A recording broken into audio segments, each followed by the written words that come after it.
Olá pessoal, tudo bom? No vídeo de hoje a gente vai continuar falando sobre pêndulo simples.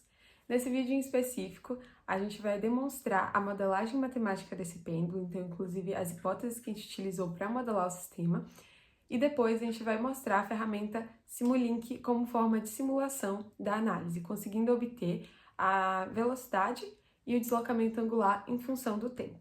Antes de começar a nossa modelagem matemática, a gente precisa ter em mente quais são as hipóteses do sistema, ou seja, quais considerações a gente levou para fazer essa modelagem. No nosso caso do pêndulo simples, a gente desprezou a energia rotacional, a resistência do ar e a massa da corda.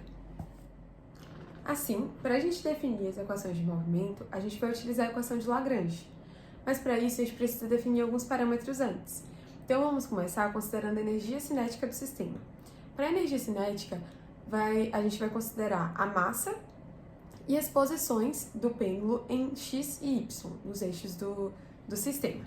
Para a energia potencial, a gente vai considerar a massa, a gravidade na Terra e a posição do pêndulo em y. E para a gente parametrizar essas posições em x e y, a gente vai considerar que a posição em x é L vezes seno de θ, enquanto a posição em y é L menos L cosseno de θ. Assim, utilizando a equação de Lagrange, a gente consegue chegar na equação final de movimento, que será utilizada na simulação a seguir. Agora, no MATLAB, a gente tem esse código que foi disponibilizado pelo nosso professor da matéria de princípios e processos contínuos. Nele são especificadas as variáveis de entrada e as variáveis de saída desse sistema. O primeiro sistema que a gente vai tratar é um sistema não linear. Inicialmente foi considerada a condição de sistema, então nesse caso a gente estava pensando em oscilação de 15 graus, que a gente transformou para radiano para se manter no Sistema Internacional de Medidas. E aí também são definidos os vetores do sistema, que nesse caso são os estados contínuos, os estados discretos, as saídas, as entradas, o marcador de alimentação direta e o tempo de amostragem. E então são definidas também as equações diferenciais, que nesse caso a gente está visando pegar a velocidade angular e a posição angular do sistema. Na última flag, a gente define as variáveis de saída, então nesse caso, nossa primeira saída é a velocidade angular e a nossa segunda saída é θ, que é a posição angular. Agora, na página de home, a gente vai abrir a ferramenta Simulink, que é onde a gente vai demonstrar como que a gente vai montar a simulação.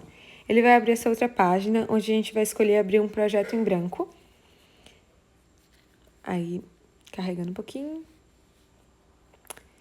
E quando ele abrir esse novo projeto, a gente vai entrar na biblioteca, ali no canto superior esquerdo. E aí a gente tem essa abinha de pesquisa, onde a primeira função que a gente vai pesquisar é o sfunction.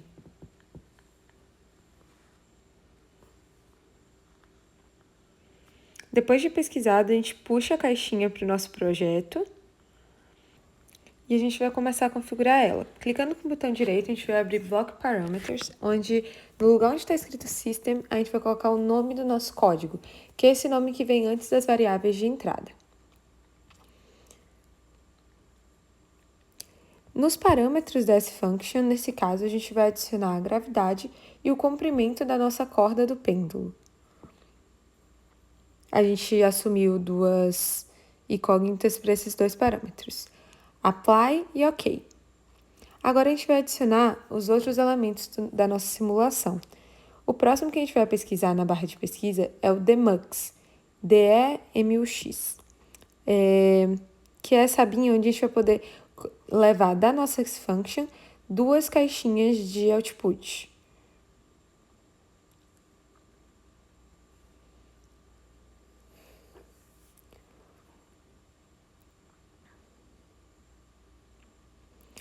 Para plotar o nosso output, a gente vai pesquisar na aba de pesquisa Scope, que são essas caixinhas onde a gente vai colocar duas, já que a gente vai estar plotando velocidade e deslocamento.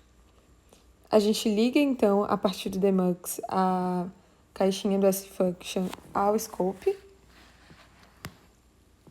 E agora, ainda na caixinha do sfunction, a gente vai adicionar os parâmetros nela. Então, a gente vai clicar ali em mask e depois em create mask.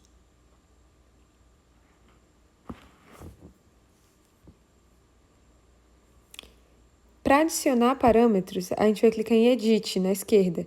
Como nós temos dois, a gente clica em Edit 2 vezes e a gente consegue adicionar aí. O primeiro parâmetro que a gente definiu lá no bloco Parameters foi a gravidade e o comprimento da corda.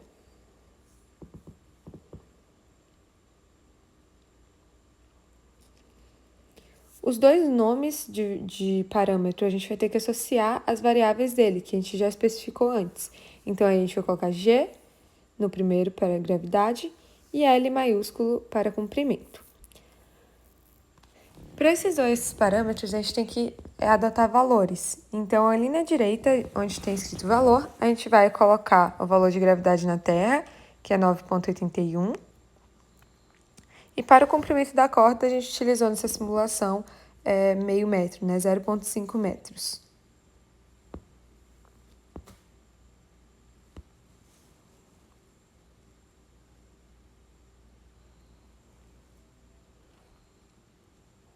Adicionando agora a unidade de medida.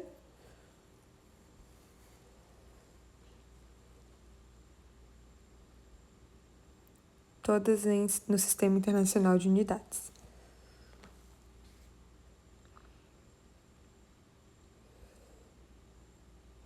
Antes de fechar essa aba, a gente tem que salvar a máscara que a gente está criando. E agora a gente consegue rodar o nosso sistema. Na esquerda ali do Run, a gente tem o Stop Time, que a gente pode escolher qual é o intervalo de tempo que a gente vai estar analisando. Nesse caso, a gente ainda estava em 10 segundos.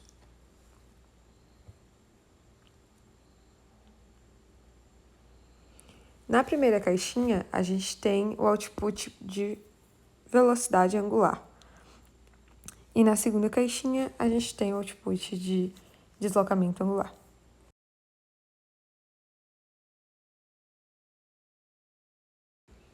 Depois que eu já tinha o sistema não linear modelado, eu copiei a mesma configuração para o sistema linear. Então, a gente tinha esse sistema dinâmico, que é o de cima, e para o sistema não linear, a gente apenas mudou na S-Function, na caixinha de S-Function, o nome do código que ele estava puxando.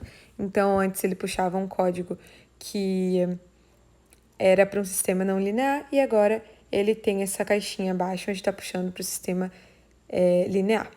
Bom, para fazer uma comparação, a gente colocou todos os outputs, que eram nossos gráficos, nessas caixinhas, onde eles conseguiriam transformar em vetor para a gente utilizar no MATLAB. Em um código avulso do MATLAB, a gente pegou esses vetores de saída, que eram os outputs da nossa simulação, e plotou em formato de gráficos, tanto para a velocidade angular quanto para o deslocamento angular. E então a gente conseguiria comparar os dois sistemas, né? O linear e o não linear. Então, a partir desse output, a gente consegue já discutir o resultado do nosso sistema. A gente vê que a linha azul nos dois gráficos é a linha que está amortecendo, que é justamente nosso sistema dinâmico, né? Então, a gente consegue ver essa característica de amortecimento nele. Enquanto no linear, a gente é desconsiderado que existe algum tipo de amortecimento no sistema. Por aqui acaba a nossa aula de pêndulo simples. A gente fez a modelagem de um sistema mecânico, mostrando a ferramenta Simulink, de modo que a aula tenha sido completa e que tenha demonstrado qual a forma de aplicação. Esperamos que tenham gostado e é isso, até o próximo.